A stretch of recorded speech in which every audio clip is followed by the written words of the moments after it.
Welcome to How to Pronounce. In today's video, we'll be focusing on a new word that you might find challenging or intriguing. So without further ado, let's dive into today's word, Vergangenheitsbewältigung. which means the process of coming to terms with past events, typically used in reference to Germany's reconciliation with their Nazi past. Let's say it all together. Vergangenheitsbewältigung. One more time. Vergangenheitsbewältigung. Now let's split the word into syllables and then pronounce each syllable one by one.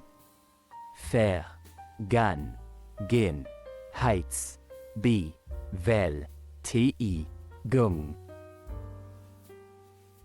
Thank you for joining us on this adventure in pronunciation. Remember, language is a journey, not a destination.